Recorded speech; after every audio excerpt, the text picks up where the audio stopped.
আজকে এখানে আমি উপস্থিত আছি, এসি ল্যান্ড স্যার উপস্থিত আছে। আমরা বাদীর কথা শুনেছি। আমাদের বিবাদী জনাব আকাশ পাটোয়ারি, ওনার কাছে আমরা জানতে চাই যে আসলে এই ব্যাপারটা কি।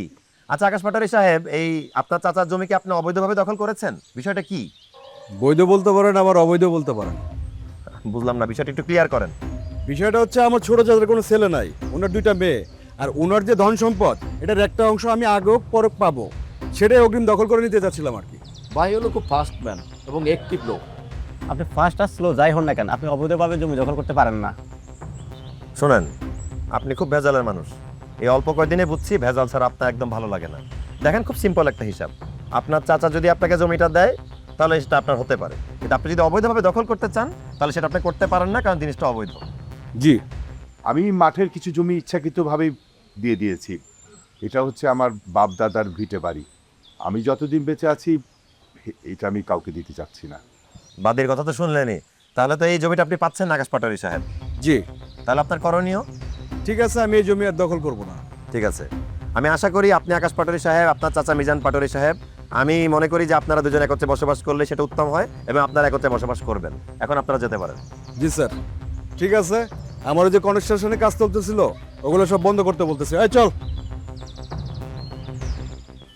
তো মুরব্বীরা, আপনারা তো দেখলেন যে আমি উপস্থিত ছিলাম, এসি ল্যান্ড স্যার উপস্থিত ছিল, বাদীর কথা শুনলেন। উনি আসলে অবৈধভাবে জমি দখল করতে চাচ্ছিলেন, সেটা আমরা করতে দিব না। তো আপনারা কি এই জমির বিচারের সাথে একমত? একমত। ঠিক আছে, আপনারা তাহলে বাসায় যান। সবাইকে অনেক ধন্যবাদ। আসসালামু আলাইকুম।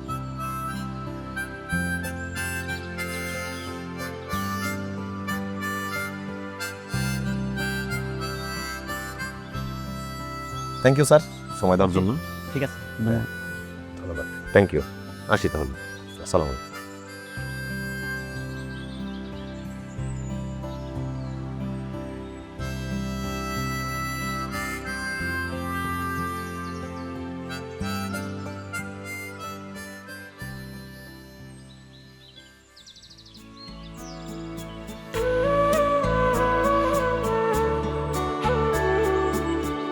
শফিক!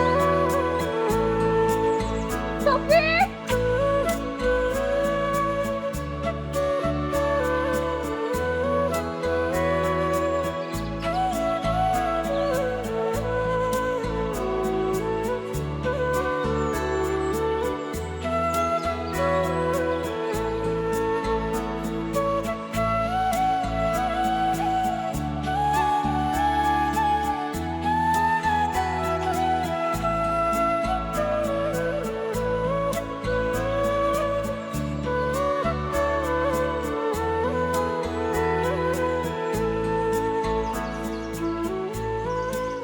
শফিক স্যার, কেমন আছেন আপনি? কতদিন পর আপনার সাথে দেখা। আমি তো কখনো ভাবতেই পারিনি আপনার সাথে আবার দেখা হবে। আপনি বিসিএস ক্যাডার হয়েছেন? হ্যাঁ, হয়ে গেছি। এই খবরটা আসলে তোমাকে পৌঁছানোর জন্য অনেক চেষ্টা করছিলাম। তোমাদের বাসায় যাই, গিয়ে দেখি তালা দেওয়া। তোমাকে অনেকবার ফোন কল দেওয়ার চেষ্টা করছি, ফোনে সংযোগ পাই নাই, ফোন বন্ধ ছিল। আসলে কত যে চেষ্টা করছি তোমাকে কিভাবে খবরটা পৌঁছাবো, পরে আল্লাহকেই বললাম, আল্লাহ তুমি এই খবরটা তিথিকে পৌঁছায় দিও। আমি অ্যাটলিস্ট তিথির স্বপ্নটা তো পূরণ করতে পারছি। বিসিএস ক্যাডার হয়েছেন, এটা তো তেমন কোনো স্বপ্ন না। এখন আমার স্বপ্নগুলো অনেক বড় বড়। এখন আপনাদের মতো অনেক সাবেক বিসিএস ক্যাডাররা আমার হাজবেন্ডের অফিসে জব করে আর আমার হাজবেন্ডকে স্যার বলে সম্বোধন করে।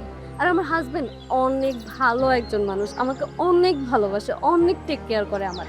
আর আমি নিজে 3 বেলা আমার হাজবেন্ডকে নিজের হাতে খাইয়ে দিই। এক কথায় বলতে পারেন আমি এই পৃথিবীর সব থেকে সুখী মানুষ। জেনে খুব খুশি হলাম। আসসালামু আলাইকুম স্যার, কেমন আছেন? ওয়ালাইকুম আসসালাম, আমি ভালো আছি। তুমি কেমন আছো? জি স্যার, আলহামদুলিল্লাহ ভালো। আপু, বাবা ডাকে, চল। Bye bye sir.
আসলে তিথিরা তো দেখাইছে নাকি?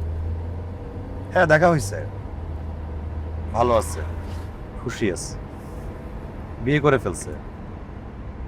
এর চাইতে ভালো আর কি হইতে পারে? ওর বিয়ের খবর শুনে আমি অনেক খুশি হয়েছি।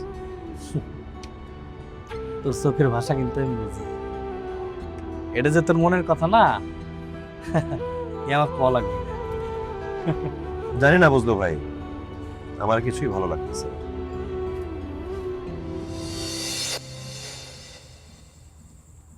জ্যোৎস্নার আলো আপনার কেমন লাগে?